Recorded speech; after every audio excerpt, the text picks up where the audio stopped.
What a brilliant week of Six Nations. That was actually much better than I thought it was going to be, and I'm very happily surprised. Um, yeah, brilliant. Great win for Ireland. Thought I'd make a lot of videos in a row while I'm in the zone, thinking about nothing but rugby.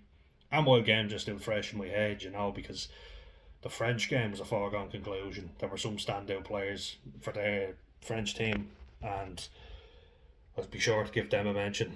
There are ones in particular that I was impressed with that I will give a mention to. We're doing our team of the week, so big time. It's my first team of the week selection, so let's see how we go. Sorry, just one sec. Yeah, we are now.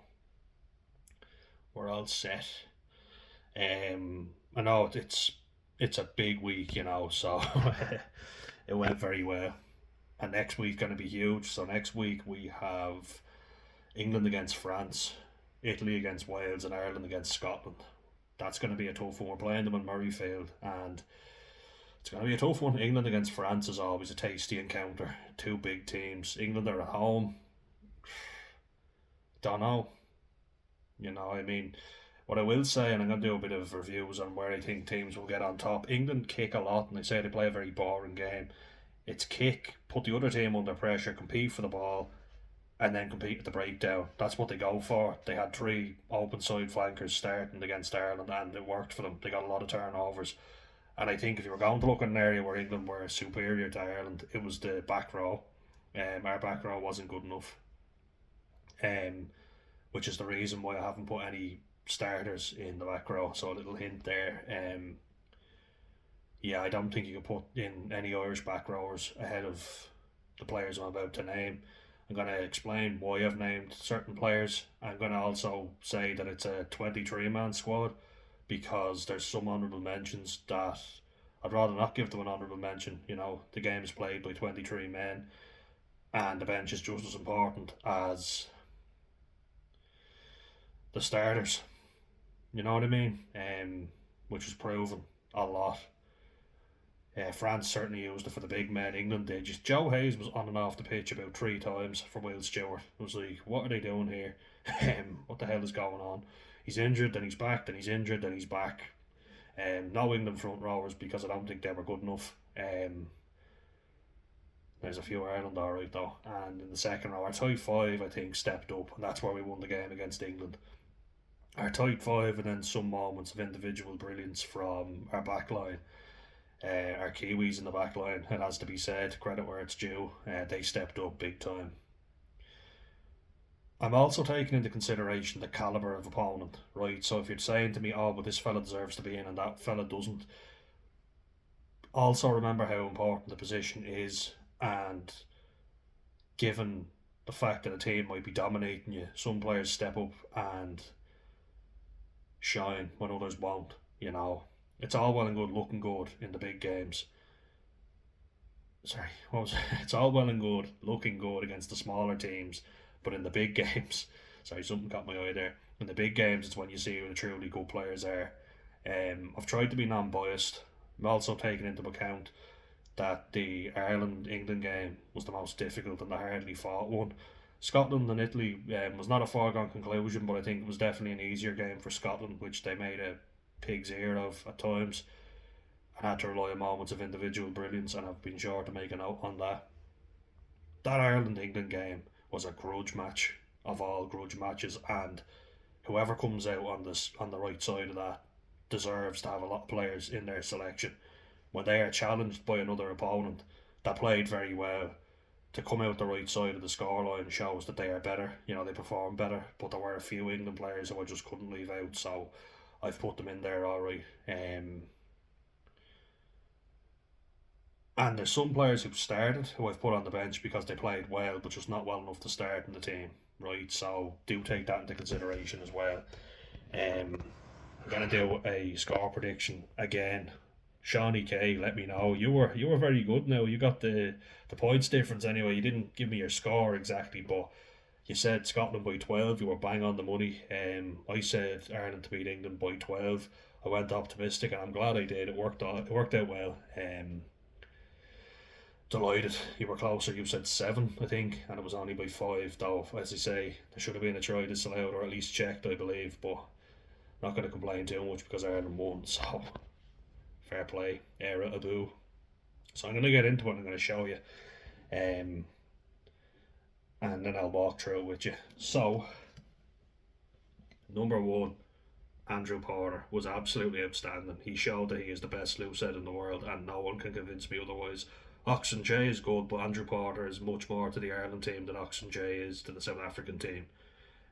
We'd be lost without him. He was absolutely brilliant in this game, and if anyone argues with me on that, let me know if you don't agree with it because I will explain every reason why I believe he should get in.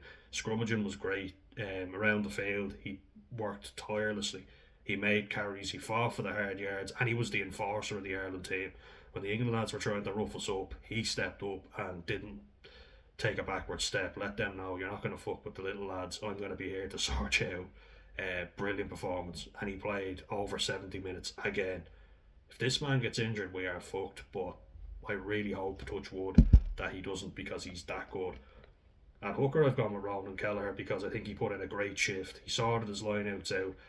I was there thinking his throwing is his weakness, and he's a hooker, so that's a key area. I thought he won't make this list. He stepped up big time. He was absolutely outstanding. He did very well.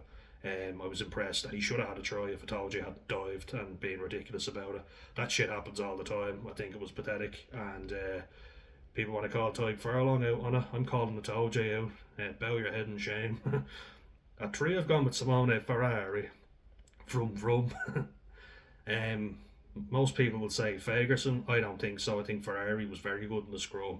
Italy were the more dominant scrum as well, with Scotland having a heavier pack. So Ferrari was very good, and he made a few really good tackles, got down low, which is not easy for tight head prop. I feel like the tight heads didn't step up as much as the loose heads. Honourable mention for Thomas Clarkson, who did very well in the scrum. Fair play to him. He held his own against Ellis Genge, who was a lot more experienced and older than him. But I've gone with Ferrari at tight head to start with, Ronan Kelleher at hooker, Andrew Porter at loose head. Second row was all Irish because I feel that's where we had the main difference. Tadhg Beirne was brilliant. Missed a few tackles but made loads. Got a turnover, got a try, got a very important turnover and then got a try from second row. And I think he's the only second row to score a try this weekend, so he goes straight in. Brilliant player. Looked a bit shaky from Munster, but there's a lot of shit happening in Munster. We have to take that into consideration. He turned up for the country when it mattered. I feel like James Ryan did all the dog work, as I call it, all the unseen shit, put his body on the line, led the line out well. I thought he was very good, put in a really good shift, did the nitty gritty of it. And like I said with my world team, best team in the world, I picked Damien Dialande and Jesse Creel, even though I believe Andre Esterhazen is a better 12 than Dialande, personally, purely because Dialande and Creel have such a good partnership. They work so well together, and I think this second row partnership is the partnership of the weekend. Brilliant. Different story in the back row, and I had to go with Tom Curry because, as much of a niggly little prick as he was, that's exactly what you want. You want to harass and harry the scrum half and fly half for the opposition. He was getting in on balls, he was stealing them. He was very good, and he got a try, so he definitely has to go in. I couldn't justify putting an Irish back rower in when there were much better contenders because they just weren't good enough. England won in the back row. Had it not been for these other players stepping up, we would not have won that game. I felt like England got on top of us there. Ben Earl made a few carries. Not his best performance, he's definitely had better. But Tom Curry was very good and really got under our skin. The better of the Curry brothers, although sometimes the Vinda 2, as they're calling it, or Twindaloo, as I've also heard. Twindaloo. Tom has more England caps, and I think they showed. He was always harrying the Ireland team. He had number 6 on his back, which is why I've put him here as number 6. Number 7, in a very unconvincing Scottish performance, Rory Darge got a try, got a turnover, like a few turnovers, really competed hard at the breakdown, made his tackles. He was very good, really good leader already. I think what I don't like about Finn Russell, I like about Darge. He plays for the team, puts in 110% every week. Um, he's what's good about Scottish rugby. Finn Russell is what's bad about it. Because Finn Russell had a howler. Might say I'm being harsh. I don't think I am. He made so many mistakes. Handed Italy a try, and just doesn't seem to care. Doesn't seem to give a shit. You know, people say, "Oh, it doesn't nothing phases him." I just don't think he gives a shit. You know, it's the Finn Russell show, and that's why I wouldn't pick him for the Lion Star as the starting 10 anyway. I know he can have moments of brilliance, but I think he's too selfish, and he has a habit of chucking the ball to someone who is in a vulnerable position, who will get smashed just to ship the ball onto somebody else to take the blame. Basically, that pass was never on. He could look. He looked up, saw that it wasn't on, and still threw it, which he always does. And that's why I'm not mentioning him at all. I don't think he comes close to the best fly half at all. Um, so yeah, on the back row, Gregory Aldrit at number 8, 20 tackles, over 90 run meters, and a try. Brilliant performance. I don't think anyone will deny that this is the best back row of the weekend. A player from each different nation. The only nation that isn't getting into this is Wales because they were abysmal. I would say they gave it their all, and it just wasn't good enough to beat a second gear French side. So that's why there's nobody going in this list from Wales. I don't think anyone will argue with me on that. Nothing to justify them getting in. Sad to see, really, but that's how it is. They just weren't good enough. Onto the back line now, but just another note: Gregory Aldridge showed why he is such a great leader. In a game where you're dominating the ball, all the possession, he still had 20 tackles, and the amount of run meters and the try that he got a turnover or two as well. He was phenomenal. He is such a good leader. He's brilliant. An honourable shout out to Francois Crowe and particularly Paul Boudon. Paul Boudon really led the physical battle. And the second rows for France weren't bad, but they weren't, amazing. Expect Miafu had a solid game. Alexander Ruma had a very good game in the line out, a real loose head second row that you can lift in the line out. Miafu, bulk and brute force. It was a collective from France though, and as a collective, that's what got them over the game line. But even with all that, Aldridge stood out big time. Turnovers, tries, run meters, he stands up every time. And the back line, sorry, one sec. In the back line, it's a little different, right? So I know what you're thinking when you look at it, but a fly half, I've gone with a lad who played fullback but kicked, because two fullbacks kicked from the tee brilliantly this weekend. So Jamison Gibson Park played better for me than Antoine Dupont. Antoine Dupont is brilliant, but he did not have his best game against Wales. He didn't have to, but he made a few mistakes, and I feel like Gibson Park was a lot better, a lot more important for Ireland than Dupont was for France. I feel like France would have won that game comfortably without Dupont. The same can't be said if we didn't have Gibson Park.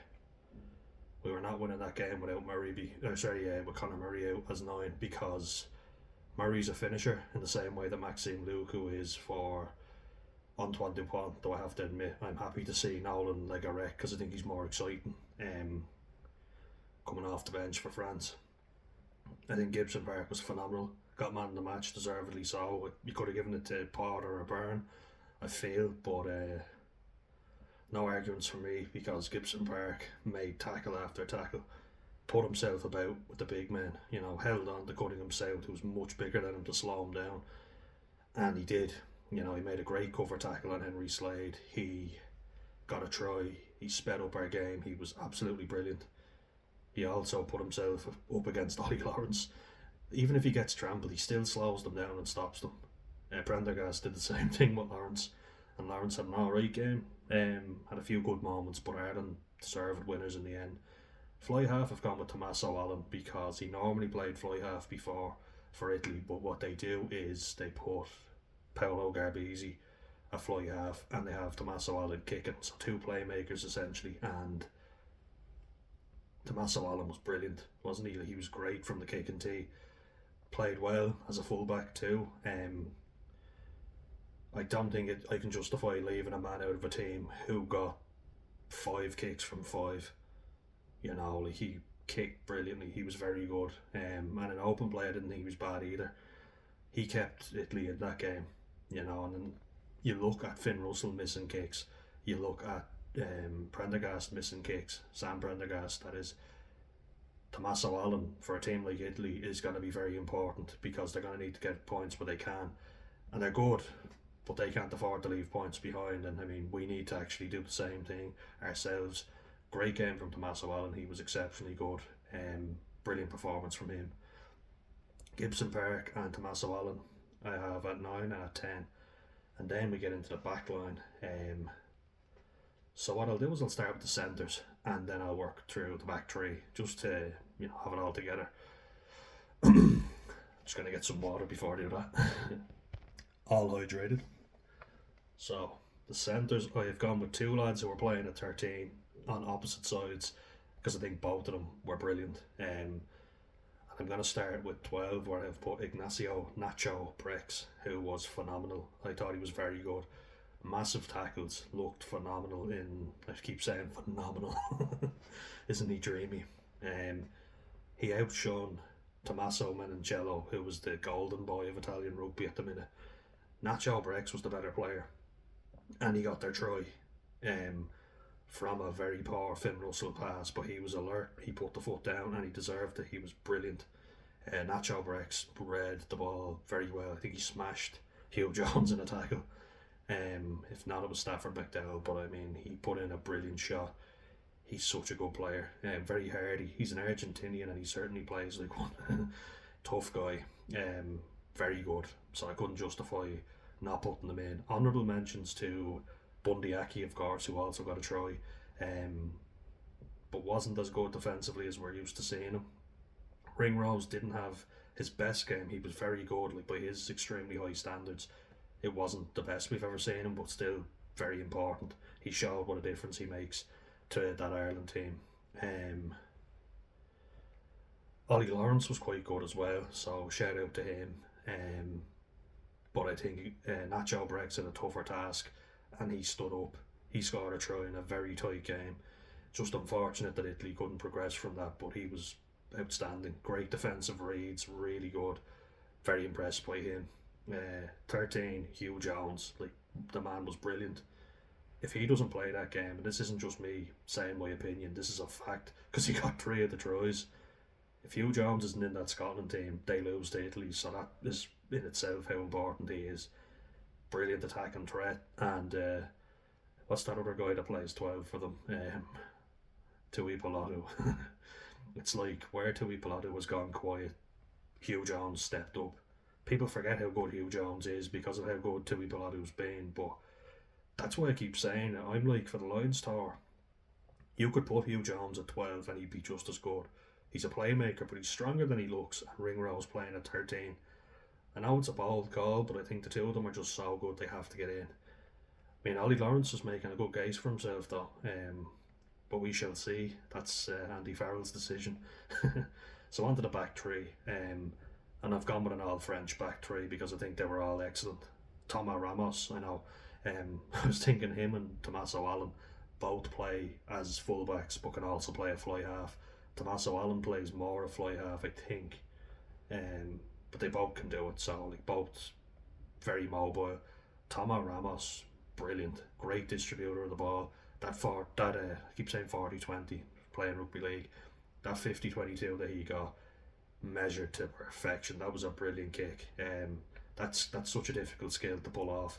So his kick was phenomenal. He didn't miss. Well, he missed one from the tee, but they were all out wide, and he got most of his kicks. So no, he was just thinking now. Like Arek missed both his kicks. Ramos only missed one. He got 4 out of 5 then. 4 out of 5. France missed 3 conversions. Which would have taken them to it would have taken them to 9. 49-0 they would have won if they'd gotten their conversions. It's so important to get your kicks. That's why we need Prendergast to step it up, or for Crowley to come on, because we left 4 points out there, and I know it's a small margin, but against France it's going to be a very tight game. Against Scotland, I know I've been slagging them off, but I think it will be a tight game. We're going to need to take our points.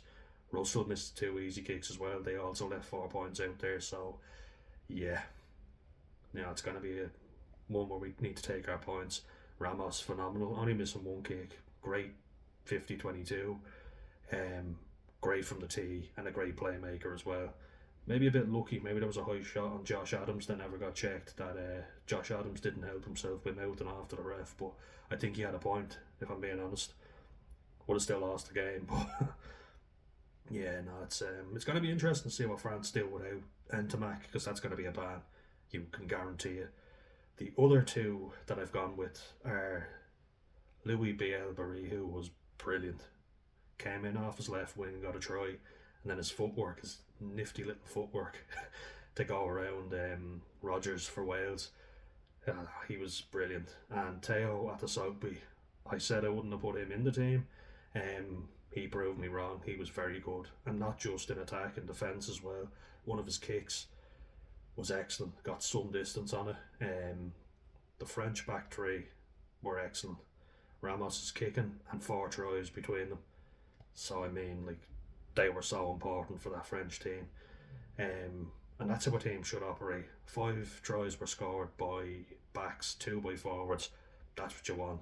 That's what we need to do in Ireland a bit more. The French showed how to play proper rugby. Forwards do the hard yards and the grafting, the big heavy carries, so that the back line can look pretty scoring the tries. And boy, did they! They certainly scored a lot of them. But as I say, it's a game of the bench as well. Rugby union, and Dan Sheehan, what a return! Like, we were nervous about him coming back. He was outstanding when he came on, and he got a try, and the bonus point try just to wrap it up. He is the best hooker in the world, and we are blessed, really, in the front row.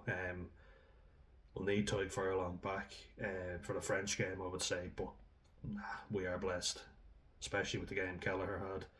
I was thinking about whether or not to put Sheehan in ahead of Kelleher, just to show you how much of an impact Sheehan had. He was excellent when he came on, so fair, folks. Man, you stepped up. Another great Dan, repping the name. Both the front rowers that I have on the bench actually started. I feel like it wouldn't have been justified not to give Jean-Baptiste Gros a mention. He was very good. He put himself about a lot, and he got an early knock in the game, but it didn't faze him. He tackled like a machine. He was very good in the scrum. As a loose head prop, he did brilliantly. Fair play to him. Bravo, sir. He was phenomenal. He showed that he could challenge Cyril Boy for that spot, I feel, because he was very good. But we'll see. France certainly aren't short on depth. That's a given. They were very good, flawless, really. Apart from maybe the red card by Ntamack. Xander Fagerson I've gone with as the replacement tight head. Jean-Baptiste Gros, the loose head. Fagerson a tight head, because some big strong carries he boshed Michele Lamaro, which is no easy thing. Mostly solid in the scrum. I went with Ferrari because I thought Italy didn't have as much weight as Scotland did in the pack. And I feel like Fagerson was good in parts, more in the loose play, funny enough, but Ferrari kind of did the basics better, I believe, and made a lot of tackles. Good tackles on the ground, from what I could see. And when I say a lot of tackles, I mean for a front rower. They don't make an awful lot. If they make 5, that's phenomenal. But he got low, he was good, so that's why I picked Ferrari over Fagerson. I feel like Italy started getting the upper hand in the scrum. Danilo Fischetti at loose head was also not bad, but he gave away a couple of penalties, and Ferrari was definitely the better of the two props for me. Second rows, and I have gone for Ugo Oradu. I think I'm pronouncing that right. Oregon. You watch my channel. Oregon Classic, I think, is your name. Oregon. You've taken an interest in my French rugby thoughts. Love to hear yours about the weekend. I thought Ugo Oradu was very good. I got him mixed up with Oscar Jegu, who was number 21. Looking at Oradu, he was very good. He got around the park brilliantly, made lots of tackles. It seemed like he was making tackle after tackle. Really good technique, good in the line out. Got a turnover or two. He really impressed me now, I have to say. He really put himself about, and I thought He was probably the best second row France had, and now including Biafu and Ruma in that. So fair play, well done. And he's one of the youngest fellas in the team, so definitely a bright prospect. The French are stacked. At 20, Jack Conan was brilliant when he came off the bench. Made a clean break, great set of hands on where Ryan Baird dropped the ball and looked flustered. He's always squinting, Ryan Baird. Do you ever notice that? I think he wears glasses and his eyes are bad. But you also think to yourself, you have a lot of talent, just calm down, take a deep breath. He's so agitated and flustered, and look, we can relate to that when you get nervous. I don't feel like he's taking his opportunity. I think he's being given enough opportunities now, and I really feel like there's a lot of other lads, like Munster lads in particular, will be saying, we're doing better than him, give us a chance. Let's see how they go. Gavin Coombs, what? John Hodnett, Alex Candellin, maybe Keane Prendergast for Connacht, but I'm a bigger fan. I think Coombs and Hodnett are better than Prendergast, if I'm being honest. But the name is now very famous. It's revered in Ireland, but Jack Conan showed that he still has it. So I'd have him starting. I think he's brilliant. I've always been a big fan, and he's a really nice guy as well. He's still got loads in the tank. They said he was a controversial pick when he started for Ireland, and then when he started for the Lions. What is controversial about him? That he's always good. That he's a nice fella that just gets on with the task at hand. Unlucky, I was hoping he'd get a try at the end. I really hoped he was going to get in, but he was just tackled out with a no arms tackle, I believe, by Caden Murley. But we won't mention that. We're still happy with the result, so we'll take it.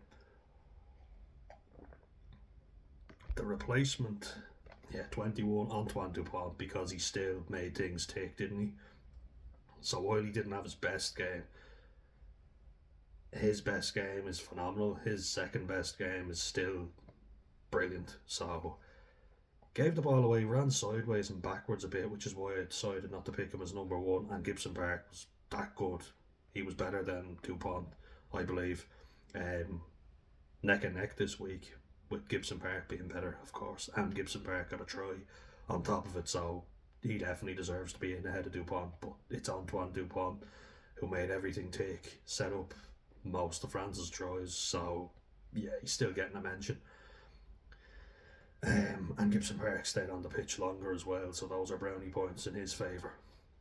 Replacement fly half Jack Crowley. Like I was going to say Marcus Smith, but I think Crowley shored things up.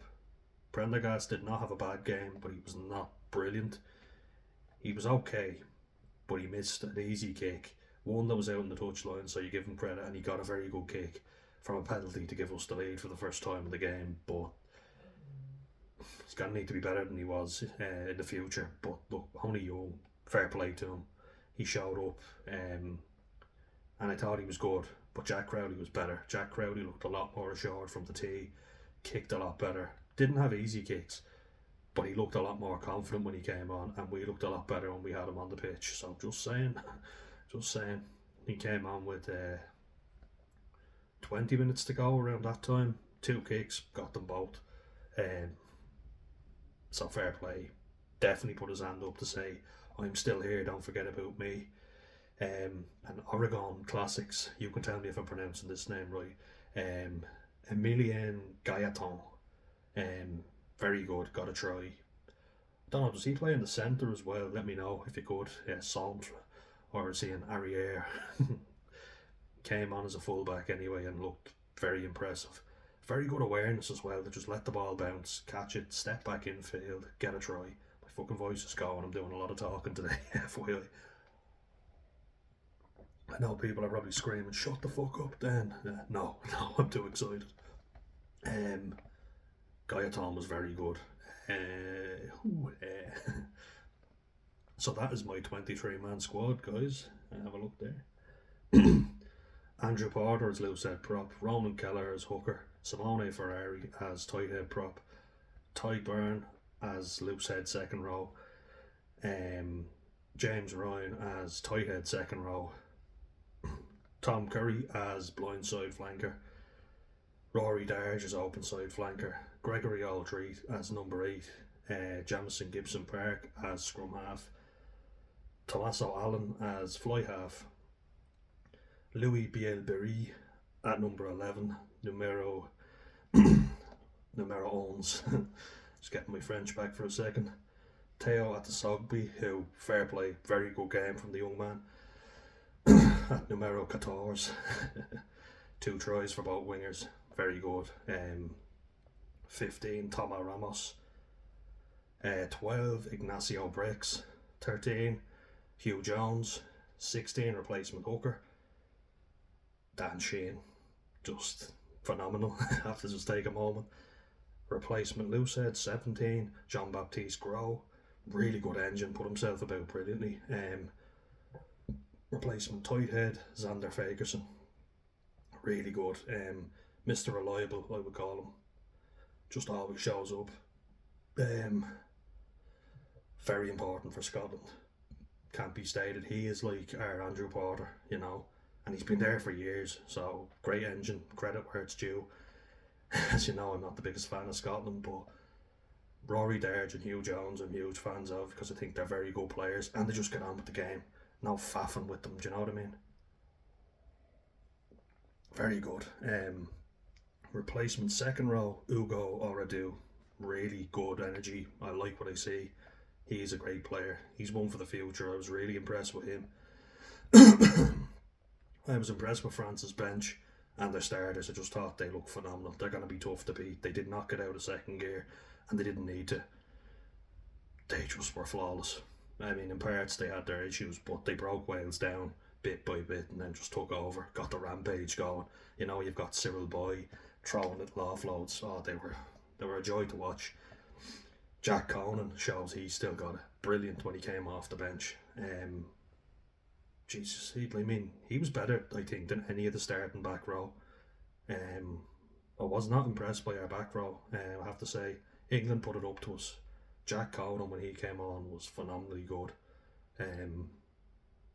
Good enough, good as anyone I've seen in that Ireland back row. So we'll see if he starts. Maybe not. Maybe he hasn't got the legs, but he was always quite a fit player. So we'll see. But I love Jack Conan. I served him before when I worked in JD, and he was such a mannerly, pleasant guy. Nothing was too much trouble. So I'm also a big fan of his character. I think he's a lovely fella. Go well, Jack. I love you. You're a good guy. Andrew Porter and Jack Conan, two lovely fellas. I didn't actually meet Andrew Porter. My brother did. And said he was a sound lad, and this is before he made it big. He was very humble, and you can see that with him. Andrew Porter, I'm a big fan of. That man there, best loosehead prop in the world. Dan Sheehan, best hooker. Tyg Byrne, one of the best second rows, if not the best. Well done, Tyg, representing the Byrne name, just a different spelling, so good on you. I played in the same positions as you. Second row and back row. But we move on. And then, of course, Antoine Dupont, replacement scrum half, Jack Crowley, replacement fly half, and Emilien Gailleton as replacement utility back. Very good player. Guys, that is my team of the week. Let me know what you think. As I say, I've gone 1 to 23 because I feel like there's some players that I had to mention that were very good. And in particular, the ones that I will mention are Dan Sheehan, brilliant. Jack Conan, brilliant off the bench. Jack Crowley, the subs for Ireland. Healy, fair play to him for getting where he has. Look, you have to give so much credit. I know I can seem like a harsh break, I get it, but you see what France are doing. They're evolving. They've got two good loose heads, both that can play at least a half. Healy doesn't play big minutes. Porter is that good. We need someone who can stay on and do a job. It's just the calibre of player that we're losing with Porter versus what we're bringing on. In fairness, I understand what Easterby was doing. Today was a game to leave him on. Clarkson, an honourable mention for Thomas Clarkson. I feel like he could have been mentioned in that list, but Fagerson is Mr. Reliable. He just shows up for Scotland so often, and he played 68 minutes, so fair play. I just want to say it was close between him and Simone Ferrari. I'm not letting my bias get in the way, although sometimes I know it doesn't seem like it, but the winning teams will have a majority of the say, but I feel like in Scotland's case, Hugh Jones and Rory Darge, they literally got 4 tries between them. So, they have to get a huge mention. And actually, The only other try was Ben White, I feel. That was him. Yeah, it was. So four of the five tries were from Rory Darge and Hugh Jones. Individual brilliance won Scotland that game, and guess what? The individual brilliance wasn't Finn Russell. It wasn't Blair Kinghorn or Duhan van der Merwe. It was Hugh Jones and Rory Darge with a solid enough performance by Xander Ferguson. So well done, boys. Well done. Bench for Ireland proved how good they were. Murray closes it out. I feel like he should have done a better job. I feel like Ireland shouldn't have let England in for that final try. Every point counts, and England now have a losing bonus point. You know, we could have kept them out, but such a great performance all around by Ireland. But the start versus the end, that's what I was most pissed off about. Um, didn't start as strongly as England did. Took us a while to get going. And England, in fairness to them, and I'm going to give credit where it's due, Tom Curry being the main reason for this, the defence, although they were cheating a lot now, it has to be said, they were very cynical. They should have had more than one yellow card. That being said, their back row was much better than ours, I believe. And other players stepped up. James Lowe, fair play. I think he makes a few mistakes, but he had a very good game and was powerful on that left wing for us. Gibson Park, Bundy Aki, Ringrose. Feel like Mac Hansen and Hugo Keenan were quiet by their standards. Really did. But that's because we're used to such great performances from them. And Hansen got injured, to be fair. Andrew Porter, Tadhg Beirne, brilliant, absolutely phenomenal. Kelleher had a very good game. Yeah, and then with France, like both the wingers shown, like doing what wingers do, scoring tries. I'm just thinking about this actually. So both England wingers got tries, so that's pretty good from them. Both France's scored four, which is very good. Yeah, our wingers didn't score any tries, but Lowe did set them up. In fairness, two of them, two assists, which is just as important.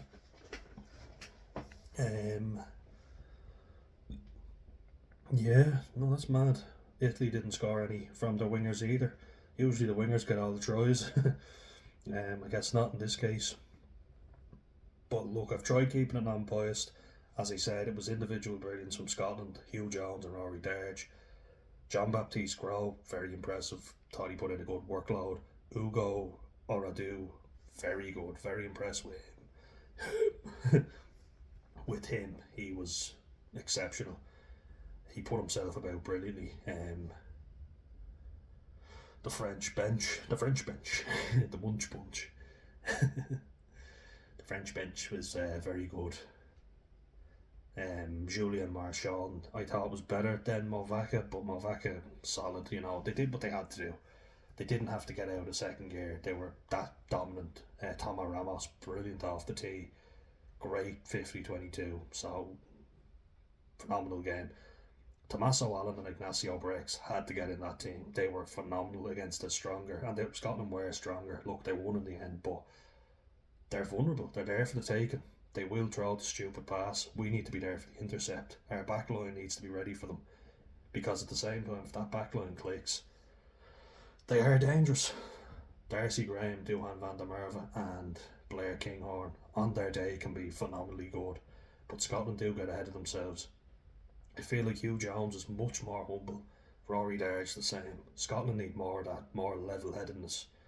Russell, by far not their best player. Hugh Jones was. England in the back row are going to stand up to any team. While I was there saying to Ireland, kill them, fucking kill them. They do look strong in the back row. Itaoji doesn't make that list because I feel like as a captain, he was very ill-disciplined. I didn't think he was better than Beirne and